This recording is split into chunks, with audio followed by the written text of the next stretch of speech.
여러분 안녕하세요. 아침밥 왔습니다. 제가 어저께 저의 하루를 기록하는 브이로그를 올렸더니 제가 봐도 하루 일정이 정말 촘촘한 것 같습니다. 어떻게 그 많은 일정들을 소화할 수 있냐고 저한테 물으신다면 단 1초의 망설임 없이 이 새벽 기도라고 말씀드리고 싶습니다. 새벽 예배가 저한테는 너무나 중요한 제 중심이기 때문에 모든 일정이 그 새벽 예배에 맞추어집니다. 새벽 예배를 드리기 위해서는 일찍 자야 하고 또 다른 어떤 일정들을 잡을 수가 없습니다. 다른 사람보다 더 일찍 일어나고 시간도 더 절약해야 되고 하나님의 특별한 스케줄 속에서 살아가는 겁니다. 그렇지만 그 중심에서 몇 배의 고갈되지 않는 에너지가 솟아나오고 또 세상을 긍정의 시각으로 하나님의 시각으로 볼 수 있는 그런 축복을 누립니다. 그 근거가 오늘 본문의 새 언약입니다. 한번 들어가서 볼게요.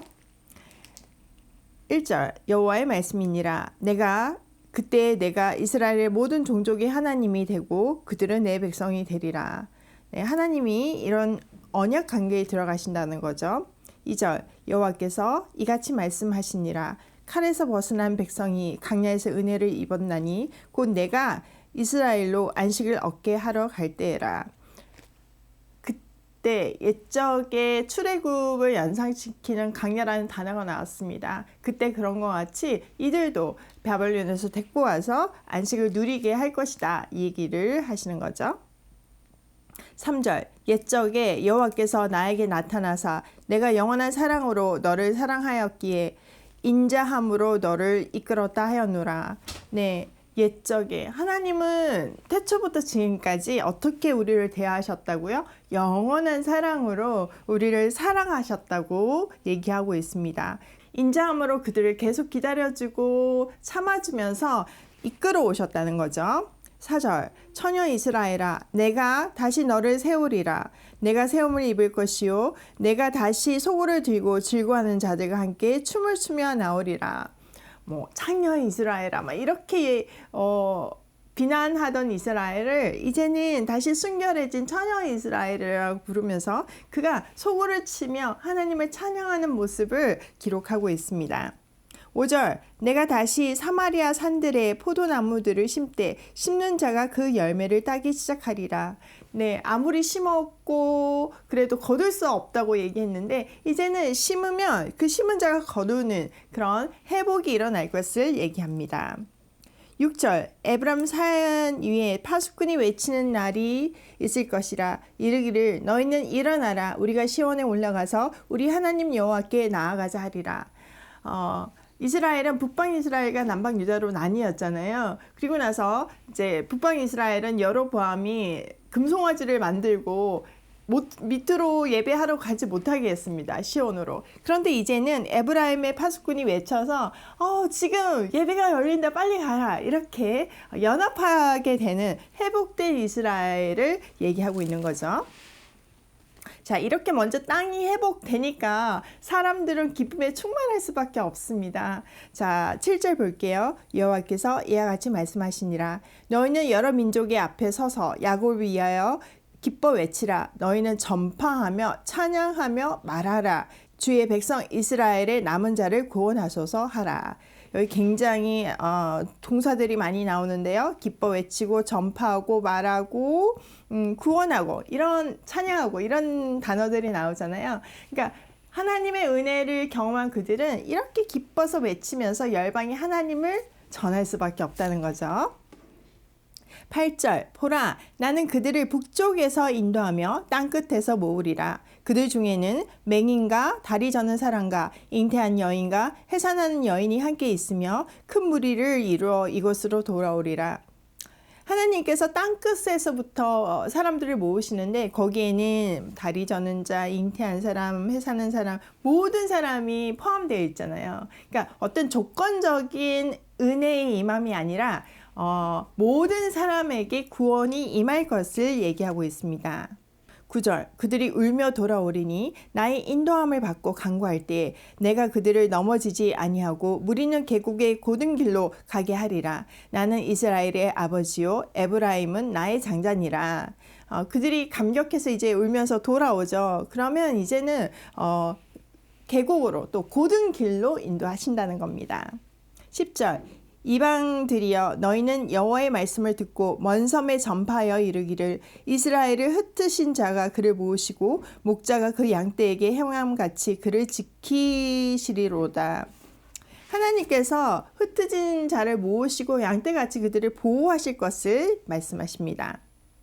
여호와께서 야곱을 구원하시되 그들보다 강한 자의 손에서 속량하셨으니 그들이 와서 시온의 높은 곳에서 찬송하며 여호와의 복 곧 곡식과 새 포도주와 기름과 어린 양의 떼와 소의 떼를 얻고 크게 기뻐하리라. 그의 심령은 물된 동산 같겠고 다시는 근심이 없으리로라 할지어다. 네, 그들이 힘이 없어서 바벨론의 포로에 잡혀갔죠.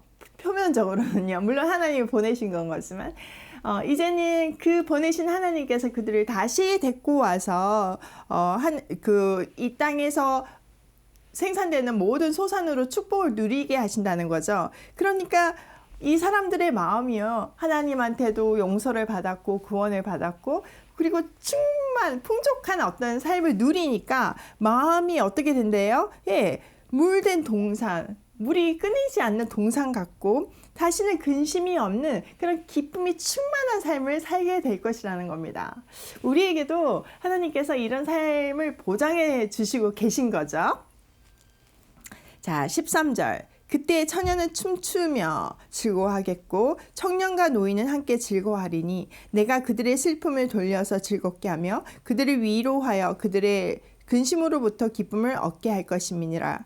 내가 그 이름으로 제사장들의 마음을 흡족하게 하여 내 복으로 내 백성을 만족하게 하리라. 여호와의 말씀이니라.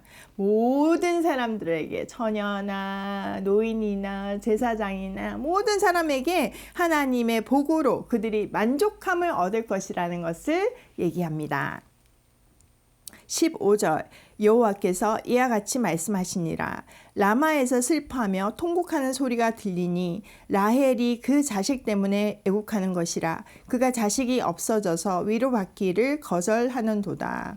네, 이 라마는요 예루살렘으로 북쪽으로 한 8km 떨어진 곳이에요. 그러니까 이들이 바벨론으로 포로 잡혀갈 때 전국에 이제 남쪽에 있는 남방 유다 사람을 거기서 집결해서 끌고 갔습니다. 그러니까 이 라마의 통곡은 정말 너무 서슬한 건 거죠. 근데 여기 누구를 얘기하고 있어요? 라헬이 그 자식 때문에 애곡하는 것 같이 그 통곡이 있었다는 겁니다. 이 말은 여러분 라헬은 야곱의 와이프잖아요. 야곱이 너무나 사랑했던 와이프잖아요. 근데 누구를 낳았습니까? 네, 요셉과 베냐민을 낳았습니다. 그는 불임했어요. 계속 불임이 계속되다가 어렵게 아기를 낳았는데 결국은 베냐민을 낳다가 죽었습니다. 그녀의 마음이 그 라헬의 마음이 어땠을까요? 너무나 그 아이를 갈망했는데 결국은 그 아이를 낳으면서 죽는 심정, 그 어린 두 아들을 두고 죽어야만 하는 그의 애통함이 지금 이 끌려가는 포로들을 바라보는 하나님의 마음이라는 겁니다. 나중에 마태복음에 보면요 2장에 이 말을 인용하면서 성취되었다고 얘기합니다. 예수님의 탄생으로 인해서 메시아가 오심으로 사람들은 너무나 기뻐하고 우리는 축복을 받았지만 그때 당시 헤롯 왕에 의해서 남아 살해 정책이 있었잖아요. 그러니까 거기서 이 통곡이 그치지 않은 건 거예요. 그렇지만 그 슬픈 가운데 결론적으로는 메시아로 인해서 우리한테 영원한 축복이 임하고 영원한 구원이 임했기 때문에 우리는 기뻐할 수 있잖아요. 그래서 마태가 이 예레미야 31장 15절이 그때 성취됐다 이렇게 얘기하고 있지 않습니까? 이런 배경으로 라헬은 이스라엘 사람들에게 슬픔과 절망을 상징하는 건데 그의 통곡을 들어서 하나님이 얼마나 슬프신가를 표현하고 있는 겁니다. 16절 여호와께서 이와 같이 말씀하시니라. 내 울음소리와 내 눈물을 멈추어라. 내 일에 삭슬 받을 것인즉 그들이 그의 대적의 땅에서 돌아오리라. 여호와의 말씀이니라. 너의 장래에 소망이 있을 것이라. 너의 자녀가 자기들의 지경으로 돌아오리라. 여호와의 말씀이니라. 그들의 죄로 인해서 잡혀갔지만 돌아오게 될 것이고 메시아가 오심으로 축복을 받은 것 같이 그들의 삶에도 이런 축복이 삭시 보장될 것이라는 것을 얘기하고 있습니다. 18절 에브라임의 스스로 탄식함을 내가 분명히 들었노니 주께서 나를 징벌하심에 멍에 익숙하지 못한 송아지 같은 내가 징벌을 받았나이다. 주는 나의 하나님 여호와이시니 나를 이끌어 돌이키소서. 그리하면 내가 돌아오겠나이다. 이스라엘이 이제는 회개합니다. 하나님의 엄청난 긍휼의 은혜를 받으면서 회개하죠. 하나님, 제가 정말 멍에에 익숙하지 않은 송아지처럼 잘못해서 징벌을 받게 됐는데 이제 돌아오면 하나님 내 삶을 이끌어 주시옵소서. 그러면 제가 계속 주께로 돌아가겠습니다. 그러니까 돌아가는 것도 하나님의 은혜가 없으면 안 된다는 것을 고백하고 있는 거죠. 19절 내가 돌이킨 후에 뉘우쳤고 내가 교훈을 받은 후에 내가 내 볼기를 쳤사오니 이는 어렸을 때의 치욕을 짐으로 부끄럽고 욕됨이니라 하도다. 진심 어린 회개를 하는 모습을 볼 수 있습니다. 20절 에브라임은 나의 사랑하는 아들 기뻐하는 자식 아니냐. 내가 그를 책망하여 말할 때마다 깊이 생각하노라. 그러므로 그를 위하여 내 창자가 들끓으니 내가 반드시 그를 불쌍히 여기리라. 여호와의 말씀이니라. 네, 여기 이 구절은 정말 하나님과 그 이스라엘 관계, 하나님과 하나님의 백성의 관계를 얼마나 부모와 자식처럼 절절하게 표현하고 있는지 모릅니다. 그래서 그 에브라임이 끌려가고 고통당하는 모습이 하나님은 창자가 끊어지는 것 같은 그런 고통을 겪으면서도 참으셨고 어쨌든 그들을 다시 불쌍히 여겨서 돌아오게 하고 회복하게 하신다는 말씀입니다. 21절 처녀 이스라엘아 너의 이정표를 세우며 너의 편말을 만들고 큰 길 곧 내가 전에 가던 길을 마음에 두라. 돌아오라. 내 성읍들로 돌아오라. 반역한다라. 내가 어느 때까지 방황하겠느냐. 여호와가 세일을 세상에 창조하였나니 곧 여자가 남자를 둘러싸리라. 하나님께서 그들을 돌아오게 하는데 그냥 대충 돌아오게 하시는 게 아니라 분명한 이정표와 편말을 두시고 정확하게 돌아오게 하신다는 겁니다. 그러면서 세일을 행할 것을 말씀하시죠.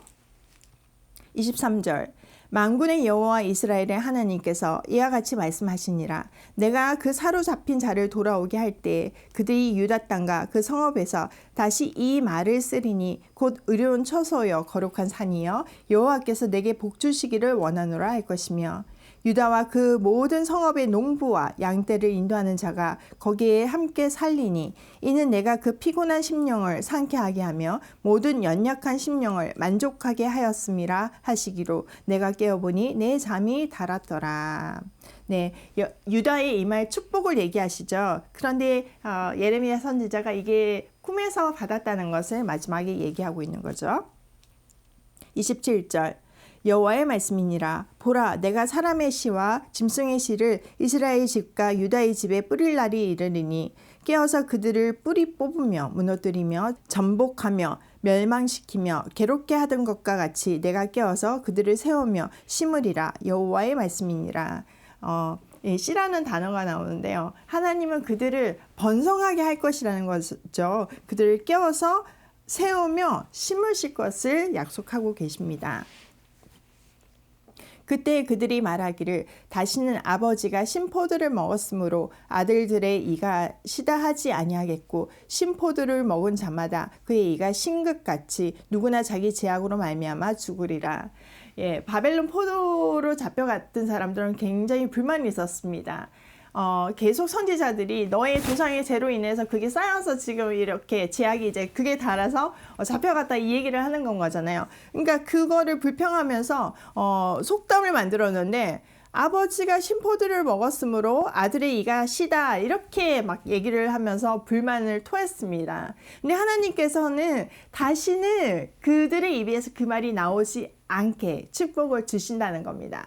그리고 누구나 자기의 죄악으로 말미암아 죽는 건 거지 어떤 다른 사람의 죄값으로 인해서 죽지 않는다는 것을 말씀하십니다.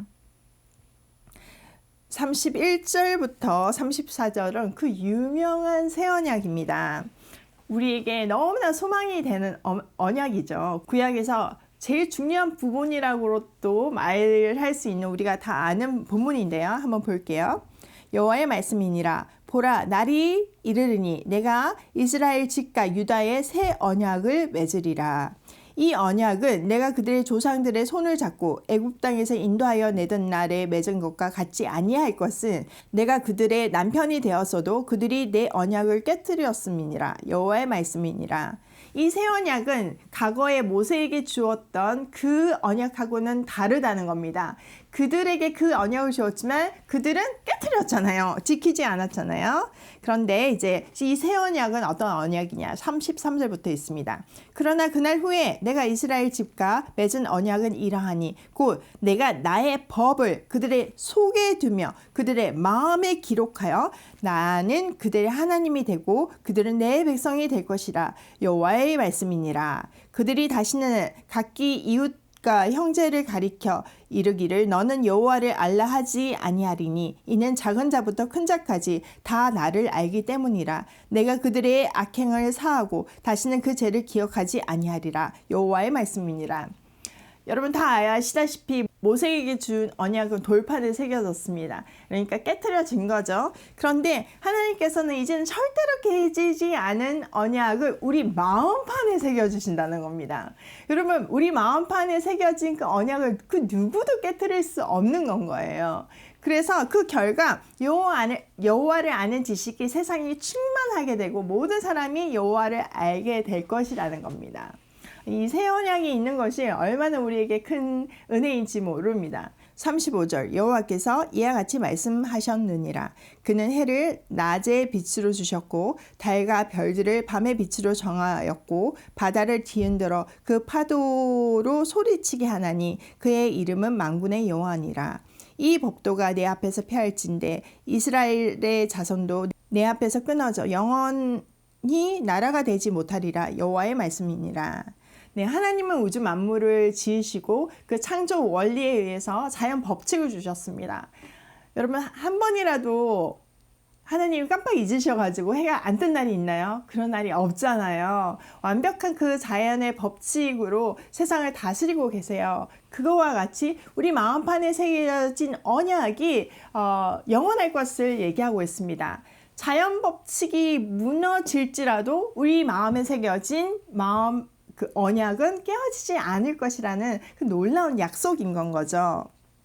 37절 여호와께서 이와 같이 말씀하시니라. 위에 있는 하늘을 측량할 수 있으며 밑에 있는 땅의 기초를 탐지할 수 있다면 내가 이스라엘 자손이 행한 모든 일로 말미암아 그들을 다 버리리라. 여호와의 말씀이니라.